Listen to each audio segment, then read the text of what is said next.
السلام عليكم حبيباتي. رمضان مبارك، ان شاء الله تصوموا بالصحه والهنا. نعتذر على الصوت تاعي، كنت في فيديو سابق راني مريضه الله غالب، ونعتذر ولا راني نطول عليكم في الفيديوهات. الله غالب، المرض هو اللي شدني، ونتمنى انكم تدعوا لي بالشفاء. دعوه 40 غريب مستجابه. اليوم جيتكم بوصفه، هي وصفه نستعملوا فيها الدجاج.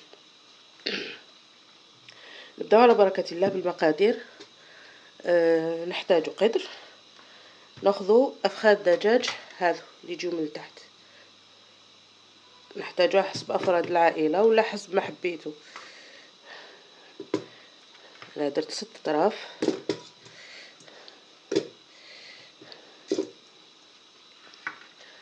نحتاج الى عودين قرفه يكونوا صغار.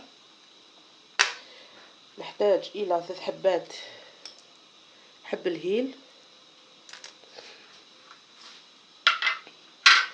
نحتاج الى ورقه او 2 ورق الغار او ورق موسى او الرند.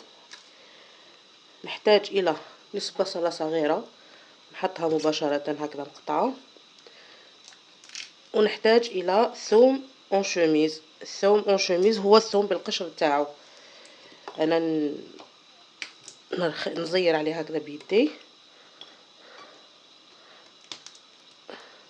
ونحطوه. نحتاج الى فلفل اسود،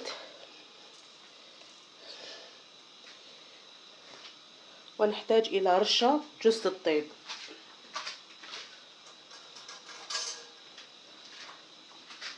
يرش الشاخ خفيفه كيما راكم تشوفوا. نحتاج الى ملعقتين زيت، قلنا نحتاج الى ملعقتين زيت راني درتهم. ونحتاج الى ملح، ملعقه ملح او كيما تعودتوا عليا ندير بيدي. نمرق كامل هذه المكونات بالماء الساخن ونحطهم على النار حتى يطيب لي الدجاج ونرجع لكم. كما راكم تشوفوا حبيباتي مرقت بالماء سخون. انا نحطه على النار نغطيه ونخليه يطيب حتى يطرى ليه ومن بعد نرجعوا. راني رجعت لكم حبيباتي بعد ما حطيت الدجاج تاعنا يطيب فوق النار. ناخذ 3 حبات بطاطا نقشرهم ونقطعهم قطع هكذا مش صغيره متوسطه. نحط لهم الماء ونخلي البطاطا تاعنا تطيب ونرجع لكم بعد ما يطيبوا في زوج. راني رجعت لكم حبيباتي بعد ما طابت البطاطا تاعنا كما راكم تشوفوا.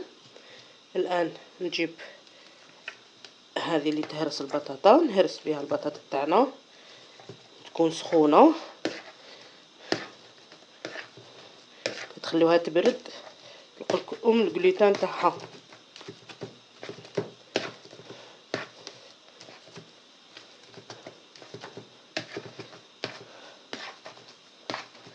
حاولوا نلبزوها مليح.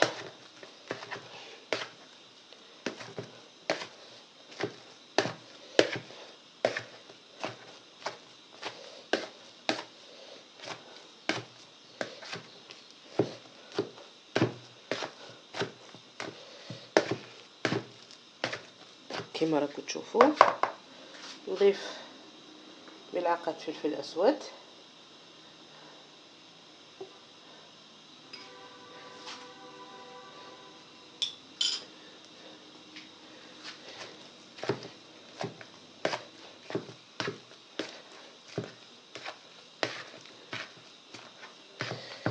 كما راكم تشوفوا. الان نحطها على جانب وكي يبرد لي الدجاج تاعي بعد ما طاب لي نحي الدجاج هذاك نفتتو.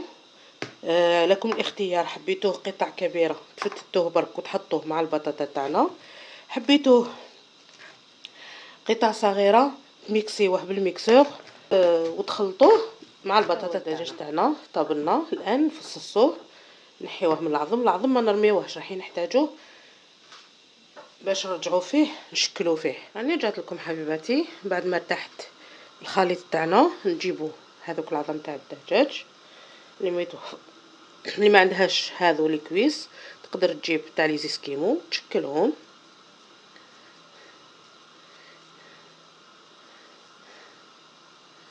كيما راكم تشوفوا.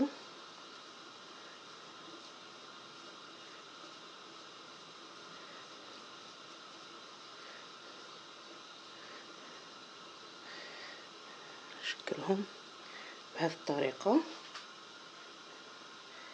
كيما راكم تشوفوا. نحطهم نزيد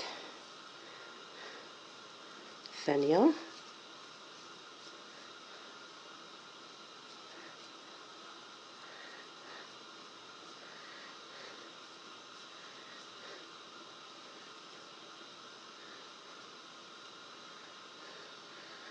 نكمل انا اللي بقى ونرجع لكم. راني رجعت لكم حبيباتي بعد ما كملت شكلت الافخاذ تاعنا هذوك. ناخذ بيض نحطهم من الافضل في كاس يكون واسع شويه ونضرب مليح ندير لهم شويه فلفل الكحل وشويه ملح. ناخذوا بقسماط وناخذوا فرينه، قلنا ناخذوا دقيق ابيض او فرينه. ناخذ الافخاذ تاعنا نحط الزيت يكون فوق النار متخليوهش يسخن بزاف. نحط الافخاذ تاعنا في الدقيق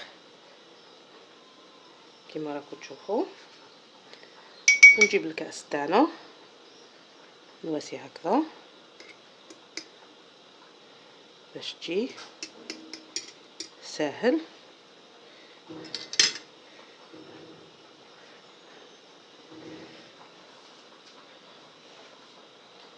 والان نحط في البقسماط او لا شابلور ونرمد هكذا ندير لابانيور تاعنا.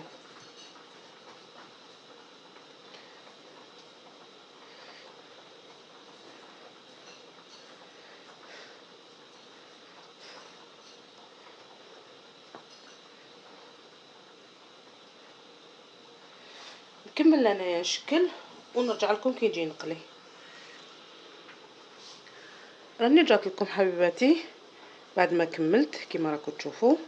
الان حطوه في الزيت يكون شويه غزير باش يتحمر لنا كامل. حطوه راني رجعت لكم حبيباتي كيما راكم تشوفوا نقليهم ونحطهم في صحن. هاي النتيجه حبيباتي، شوفوا كيفاش تحمروا لنا. نتمنى تجربوه. شهيه طيبه. نتلاقاو في فيديو واحد اخر ان شاء الله. مع السلامه.